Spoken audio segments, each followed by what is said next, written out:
Hello and welcome to the Third Sector podcast. I'm Emily Burt. And I'm Lucinda Rouse. Each week we bring you half an hour of discussion and debate about the important goings-on in the charity world. This week we're remembering the life and outstanding work of an important sector figure, Martyn Butler, co-founder of the Terrence Higgins Trust, who died on the 21st of February, aged 71. Martyn was born in Newport in July 1954. At the age of 16, he moved to London with, in his words, a suitcase and £30 in his pocket. He worked as a technician in the West End. 12 years later, he and a group of friends would come together to found the Terry Higgins Trust, Europe's first HIV/AIDS support charity. It was named after Martyn's friend and fellow Welshman, Terry. The two had met on the London gay scene and worked together at Heaven nightclub in Charing Cross. Terry as a DJ, while Martyn manned the laser lights. In July 1982, Terry was the first named person to die from an AIDS-related illness in the UK. He was 37. And as Martyn said in a 2021 interview, "We knew Terry's death required a response more than just mourning for your friend." The charity set up in his name was later formalised as the Terrence Higgins Trust.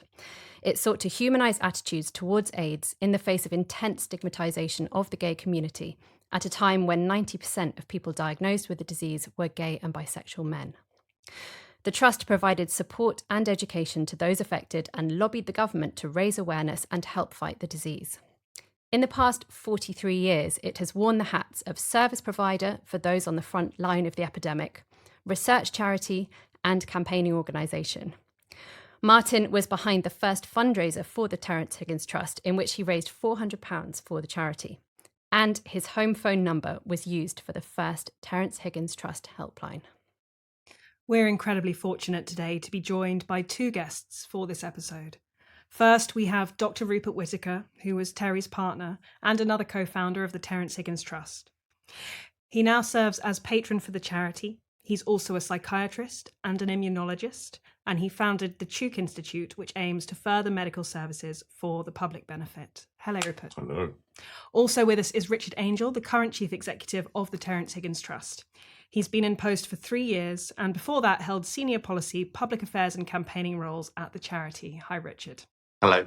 We're very sorry for your loss and very grateful that you've both taken the time to speak with us today. Richard, as chief executive of the Terrence Higgins Trust, what was it like working with its founder more than 40 years down the line? First and foremost, it's been an honour to not just work with, but become friends with Martyn Butler and Rupert Whitaker. These are two brave men who turned their anger into action. They saw injustice around them at what happened to Terry, and very quickly other friends that followed. Martyn lost his partner, who was aged just 22, in the month that followed Terry's death. And he recalled on a number of occasions how he would write down the names of the beautiful boys whose funerals he attended. But he just stopped writing when he got to 50 names. His heart was broken. And I think that speaks to the pressure that was on both Martyn and Rupert at the time. And both of them did remarkable things to make sure that the organisation was founded, that AIDS was on the agenda, in the press, talked about in the public, fighting the early stigma, sharing the information. And you talked about some of Martyn doing the first fundraiser, the first leaflet, going around the gay bars and being kicked out with the leaflets followed behind him, immortalised in a wonderful episode of It's a Sin, giving his phone number to be the first AIDS helpline, and then I imagine regretting it soon afterwards, as he had to have a committee of people staff his flat every time he wanted to go out to the cinema or the theatre and the likes. And he tells a story of how you could set your watch at 11:45 by a particular priest who would call the number, having had a fumble in the bushes with a gentleman and being consumed by the idea that he might then acquire AIDS, as it was described at the time. But the opportunity of being able to work with both of these pioneers 40 years on is one, to see the recognition that they rightly deserve. And Rupert and Martyn both received OBEs in the Queen's last birthday honours list. And we're incredibly proud to see that happen. But two, because they're both still shaping the epidemic. When Rupert speaks, people listen. When Martyn did our events in Wales, he changed hearts and minds. And we worked with him on the HIV action plan for Wales, the first of its kind in the country. And it was measurably better because Martyn shared his thoughts and his insights, having done this for so long. And he was due to speak at an event for us in the week in which he passed. And we're very sad that he's not able to be there. But we are proud in equal measure of what he has done and is quite frankly continuing to do for us. And you're speaking to an audience of charity sector leaders. And I wonder, from where you're sitting as current chief executive, what do you think that today's charity leaders can take from Martyn's approach to running a charity all the way back to the 80s? Well, one, I think at the time they were insurgents, right? They were having to not just create something, but paddle upstream to be recognised for what they were doing. So to be recognised by medics, to be recognised by the NHS systems, to be recognised by society, and even to be recognised within the gay community, because as those gay bars used to say to Martyn when he was shaking his tins or distributing his leaflets, this is bad for business. So they really were upstream. And I think there is something about that we as charities could and should remember as we write our risk assessments and all these other very important documents to make sure we're well run, is that we're all trying to overcome adversity in our very nature. And Martyn and Rupert personify that in a brilliant way. I suppose the bit I'm really lucky about is that often when you interact with founders is they have an idyllic view of the charity captured at a particular point in time, and it's a kind of shibboleth or some kind of betrayal to move on from that. And I'm so lucky that both Rupert and Martyn have been mentors and advisors to me in this role and have helped keep THT at the cutting edge rather than at the first step. And that is a remarkable thing to have in them as partners. And the fact that they have been willing us well through the whole 44 years is something I know other charity leaders would be jealous of, and I am incredibly thankful for. What an incredible legacy, and one that, as you say, is still evolving. You've painted already a really vivid picture of what it was like at the outset of the Terry Higgins Trust. Rupert, you were there. Can you take us back? Tell us a little bit about how you first came to know Martyn, and what was it like to found a charity with this focus at a time when there was so much anger, so much fear, and you were really, as a community, having to support yourselves? I met Martyn through Terry. Martyn was one of Terry's sort of coterie, if you will. He was a diffident man with an impish sense of humour. We got on very well immediately. So that's how I met Martyn originally. And then when Terry died, which was very shocking and a complete surprise, Martyn and I both independently, we both thought of something needs to be done, but Martyn was the one who came up with the idea of organising, and he did that. He got a bunch of us together in his flat, and he had the enthusiasm, the commitment, and the courage to see that forward. Had it not been for that, we would have foundered. Martyn was really the driving force. I was 19 at the time, and I didn't know really what the world was about at all. So, and I was also grieving Terry. And I think that Martyn's organising was allowed me to sort of put my anger at Terry's loss into creating something. Originally, the idea was to raise funds for medical research. Then there was a meeting with Gay Switchboard, as it was then, I think, and Gay Physicians Association to start looking at these things. And then we really came to the understanding that funding research wasn't going to be feasible. It really needed to be something about direct services. And that just made sense. And so we shifted direction then. But the long and short of it was Martyn's drive that made it possible. And it started as an informal type arrangement, as you said, in in the living room. By 1984, you were registered as a charity. Was there any pushback to obtaining charitable status? Yes, there was. And this is entirely sort of my perceptions. The attitude was, well, who do you think you are? We were a group originally of mostly working class guys, gay guys. And then after the Conway Hall meeting where Tony Whitehead came on board, for instance, there was still the prejudice against basically you're a bunch of queers, or who do you think you are setting up a charity? And there was the homophobia and the classism involved in that.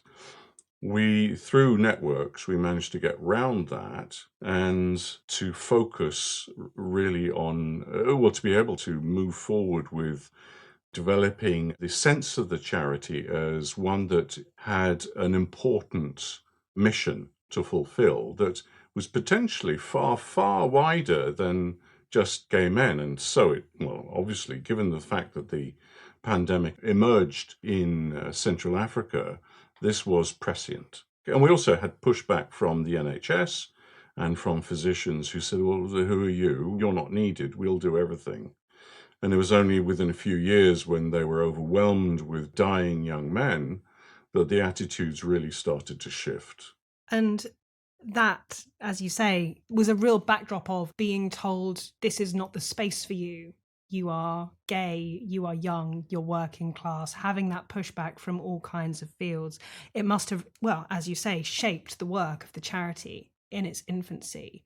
Richard, how has that backdrop shaped the function of the charity today and the identity of the charity today?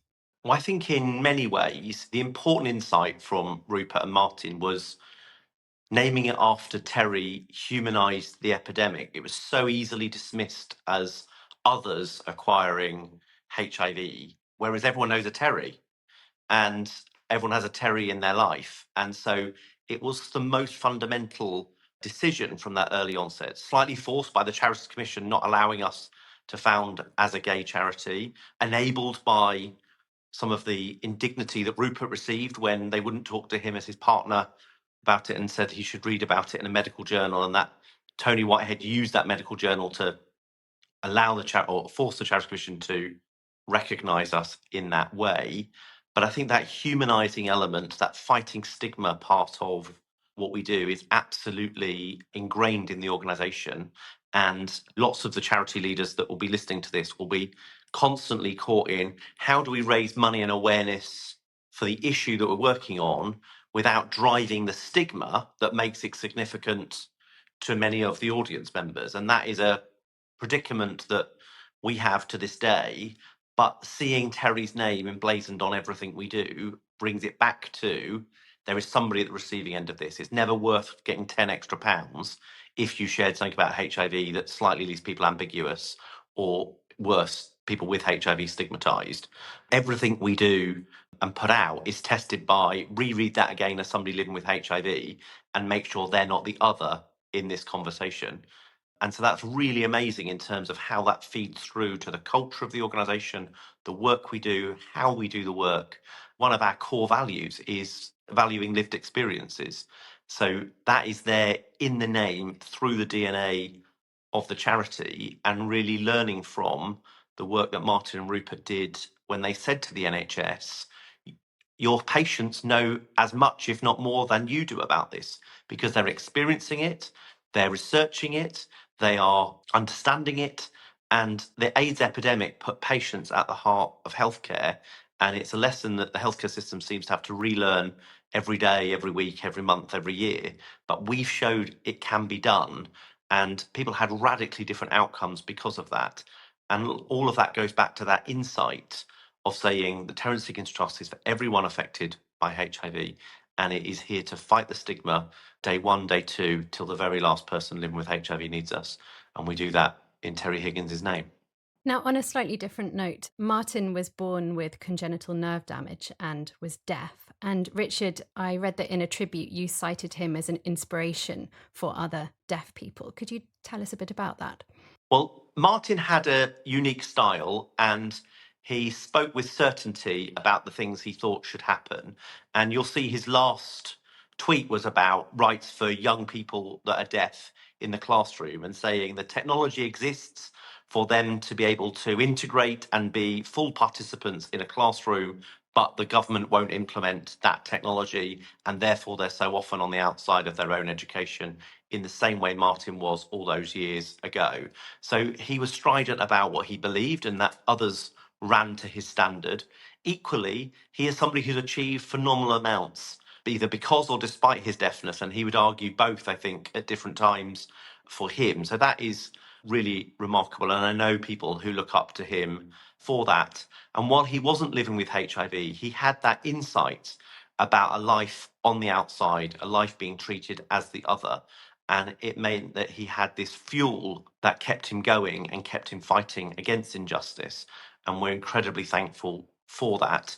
And we think it's important to recognise that part of who Martyn was as well.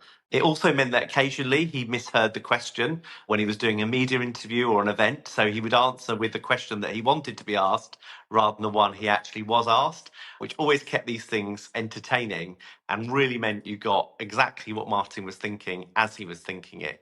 And for that, we remain incredibly thankful. Now, Richard, we have hard fought a few minutes in your busy schedule on a Tuesday morning, rather last minute, to have you on. And I understand that you've got to dash off now. So thank you so much for joining us and for sharing your reflections on Martyn. Well, thank you for the work of the third sector and what you do for us as charities across the board. And thank you for honouring Martyn and his incredible contribution. And we are full of deep sadness, but that is mirrored by immense pride in what he has done for us over the years.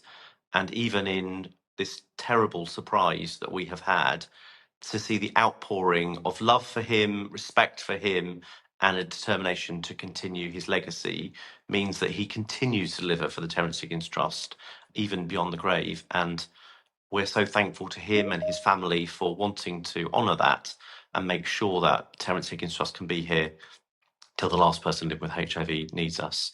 I'll leave you in the wonderful hands of Rupert Whitaker, who we are so honoured to have as our other co-founder, and continues to be incredibly modest, despite the fact that he is absolutely remarkable and undersells his role in this, including being the first person who went on the telly to say, I am living with this mystery virus too. And I think it is an important thing to remark at those who stood up at a time in which the virus didn't even have a name, let alone a test, any care, compassion or treatment. And Rupert has stuck with us for 44 years, kept us on the straight and narrow, and made sure that we can continue to impact for people. And holding his hand every step of the way was Martyn Butler. Well, Rupert, what an incredible testament there from Richard to your role as well as Martyn's. And as he said, 44 years of work now with the Terrence Higgins Trust and 44 years of work alongside Martyn. What was your relationship like with him as a co-founder of this charity, and how did that evolve over 4 decades? Well, in the early days, we were just focused on doing the work. We had no concept of ourselves as co-founders or anything like that.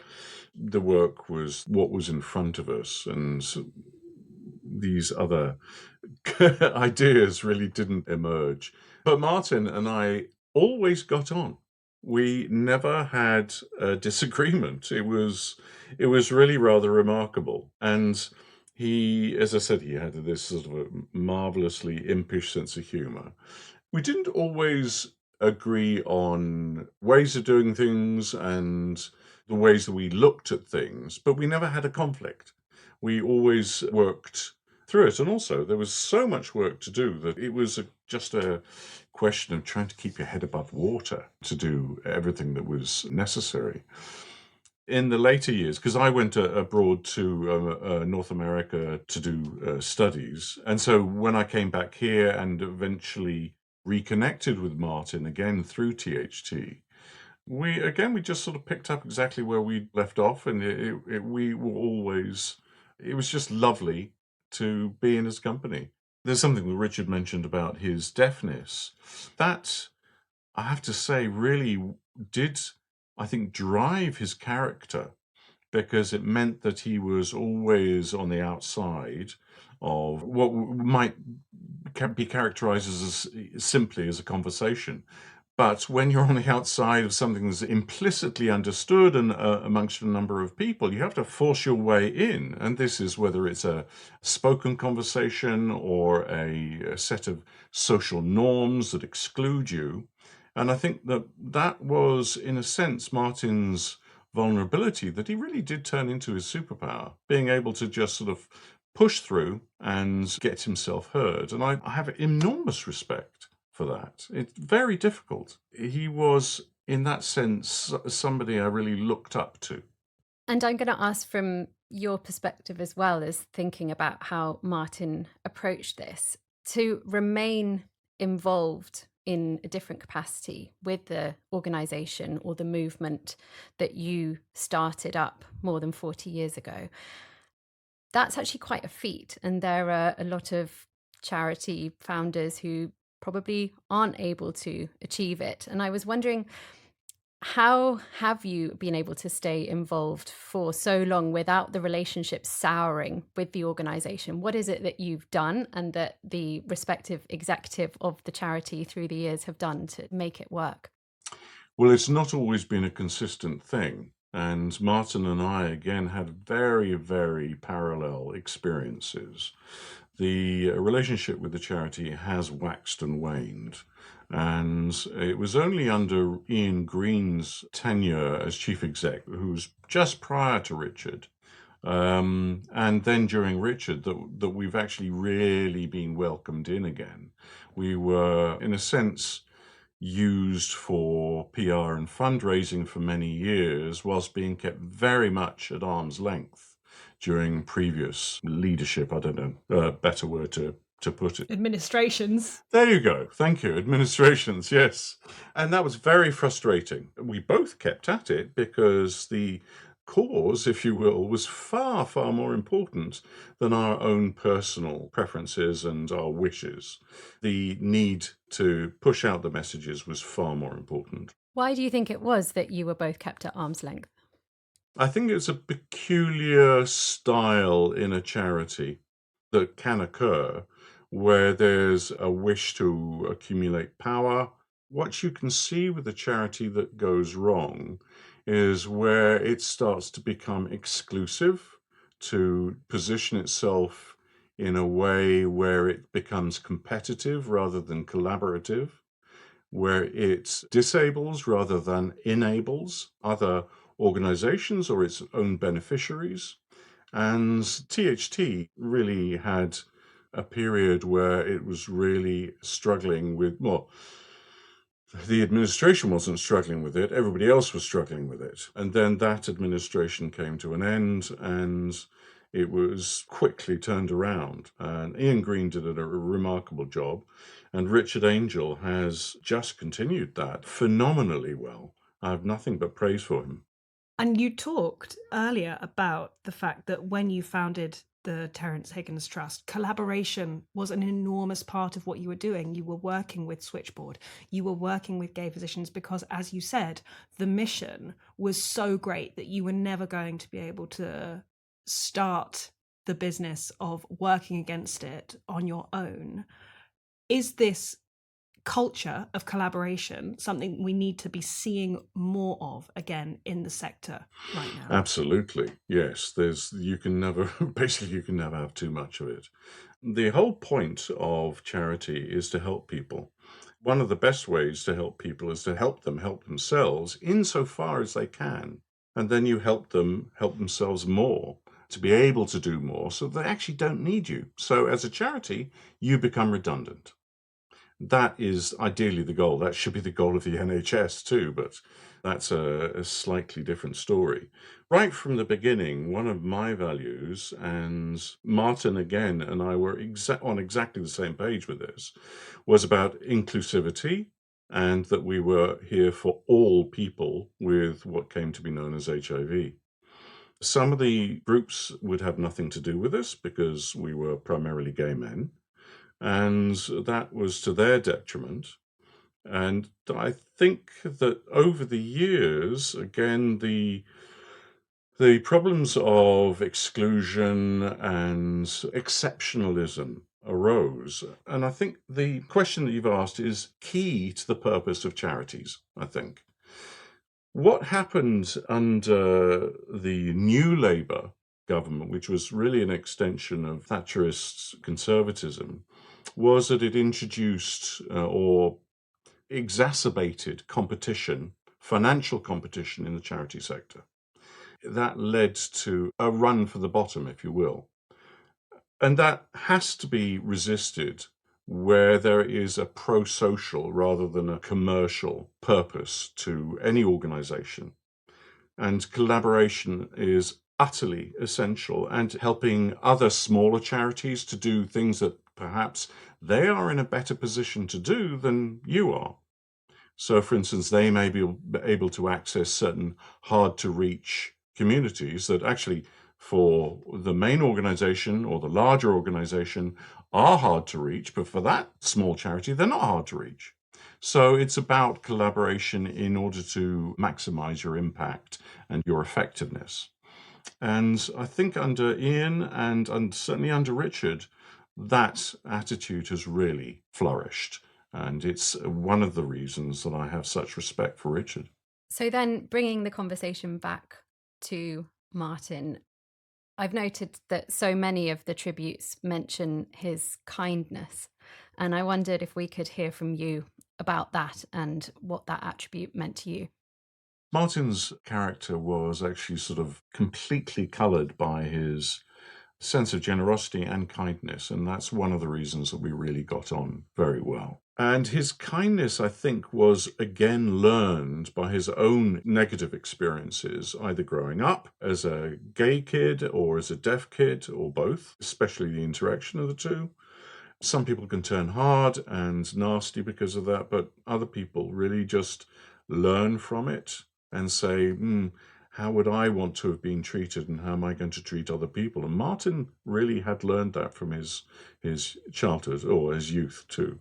Well, Rupert, we're so grateful to you for coming on today to tell us about Martyn and reflect on the wonderful history of the Terrence Higgins Trust. Thank you so much for joining us. Thank you very much for inviting me, and it's been lovely to think of him. Thank you.